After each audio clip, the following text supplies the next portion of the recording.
Deandra Jordan. If only I was as bold as Raoul. The other day, he left one of his paintings out on Mr. Ward's desk where anybody could see it, which was the point.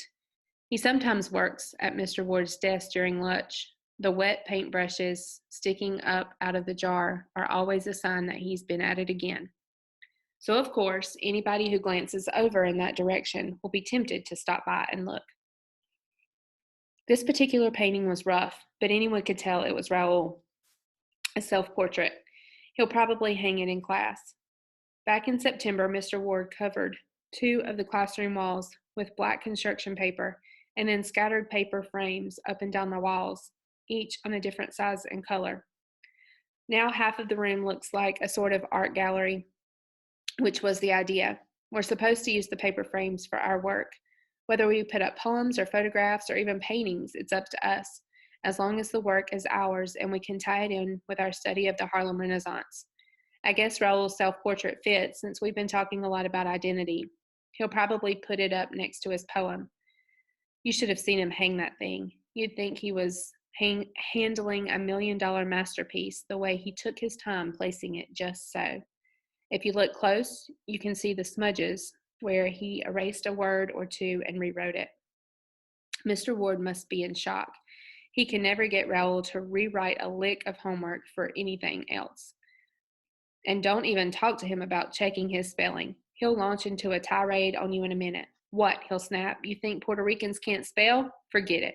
Anyway, I dare you to find one misspelled word in that poem of his. Maybe it's a visual thing. Maybe he wants his poem to look as good as his self-portrait, and it is good. I've never tried doing a self-portrait, but why not? I could maybe do one in charcoal. I like drawing faces in charcoal. I've been drawing since I can't remember when. Not that anyone here knows that, except Tanisha, and she found out by accident when she came to my house to study once and saw a couple of drawings hanging in my room. Mom loves my watercolors, and she hung one in the living room, but it isn't signed. Nobody ever mentions it, especially not my father. He's not too wild about my art. Mostly he's disappointed, first off, that I wasn't born a boy, and second, that I won't play ball like one. I'm 6 feet tall, almost as tall as he, and he figures the height is wasted on me since I don't share his dreams of me going to the WNBA. I keep telling him not to hold his breath. I hate always being the tallest girl in school. Everybody expects me to play basketball, so they pick me for their team, throw me the ball, and wait for me to shoot. Big mistake. I fumble it every time. Then they have the nerve to get mad at me, like I did it on purpose. But basketball is not my game. I have no game. I'm an artist, like Raoul. The difference is I don't tell anybody. I refuse to give them new reasons to laugh at me. The Jolly Green Giant jokes are bad enough. Yeah, it's definitely time to try a self-portrait. I think I'll paint myself in front of an easel with a basketball jersey sticking out of the trash can. Then I could hang it in Mr. Ward's class, see if anybody notices.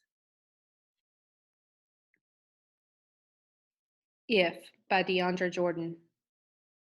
If I stood on tiptoe, reached up and sculpted mountains from clouds, would you laugh out loud? If I dipped my brush in starlight, painted a ribbon of night on your windowsill, would you still laugh? If I drew you adrift in a pen and ink sea in a raging storm, would you laugh at me? If I painted watercolor roses in your garden, would you laugh then? Or would you breathe deep to sample their scent? I wonder. Tyrone. If the sister read any faster, I'd be looking for her Supergirl cape. Talk about nervous. Deandra's hands were shaking the whole time she was holding that poem. She sure spooks easy for somebody so tall. Yo, I said, take a deep breath. Ain't nobody gonna hurt you here. She smiled a little and tried to slow down, but I swear that girl burned rubber getting back to her seat when she was through. I guess she's not exactly used to the limelight. She's got plenty of company. 4 more kids read their poetry for the first time today. They were shaking in their boots, but it was all good. I only had to tell one of them to loosen up. Guess you could call that progress.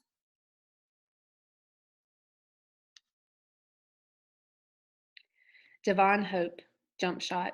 What kind of name is that? Not mine, but try telling that to the brothers at school. That's all they ever call me. You'd think it was written somewhere. Tall guys must be jocks. No, make that tall people, because Deandra's got the same problem. Everybody expects her to shoot hoops. The difference is she's got no talent in that direction. Ask me, she's got no business playing b-ball. That's my game. I've got good height and good hands, and that's a fact. But what about the rest of me? Forget who I really am, who I really want to be. The law is be cool, be tough, play ball, and use books for weight training, not reading. Otherwise, everybody gives you grief. Don't ask me why I care, especially when the grief is coming from a punk like Wesley. Judging from the company he keeps, he's a gangsta in sheep's clothing. I don't even know why he and Tyrone bother coming to school. It's clear they don't take it seriously, although maybe they're starting to. That's according to Sterling, who believes in praying for everybody and giving them the benefit of the doubt. I love the preacher man, but I think he may be um, he may be giving these brothers too much credit. Anyway, when I hang around after school and all of the guys ask me, Yo, Devon, where are you going? I tell them I'm heading for the gym to meet Coach and work on my layup. Then, once they're out the door, I cut upstairs to the library to sneak a read. It's not much better at home. My older brother's always after me to hit the streets with him, calls me a girly man for loving books and jazz. Don't get me wrong, b-ball is all right. Girls like you for one thing, but it's not you they like, it's Mr. Basketball. And if that's not who you are inside, then it's not you that they're liking. So what's the point? Still, I don't mind playing, just not all the time. This year is looking better. My English teacher has got us studying the Harlem Renaissance, which means we have to read a lot of poetry. That suits me just fine, gives me a reason to drag around my beat up volumes of Langston Hughes and Claude McKay. Whenever anybody bugs me about it, all I have to say is homework. Even so, I'd rather the brothers not catch me with my head in a book. The other day, I ducked into the library, snare a corner table, and hunker down with 3,000 years of black poetry. Renard sees me, but it's not like he's going to tell anybody. He hardly speaks, and he never hangs with any of the brothers I know. So I breathe easy. I'm sure no one else has spotted me until my head pops up from behind the stacks. It's Janelle Battle from my English class. I freeze and wait for the snickers I'm used to. Wait for her to say something like, What? Coach got you reading now? Afraid you're going to flunk out and drop off the team? But all she does is smile and wave, like it's no big deal for me to be in the library reading, like I have a right to be there if I want. Then she pads over, slips a copy of The Panther and the Lash on my table, and walks away without saying a word. It's one of my favorite books by Langston Hughes. How could she know? Seems like she's noticed me in the library more often than I thought. Janelle's all right, so what if she's a little plump? At least when you turn on the light upstairs, somebody's at home. She's smart, and she doesn't try hiding it. Which gets me thinking, maybe it's time I quit sneaking in and out of the library like some thief. Maybe it's time I just started being who I am. Bronx Masquerade by Devon Hope. I woke up this morning exhausted from hiding the me of me, so I stand here confiding there's more to Devon than jump shot and rim.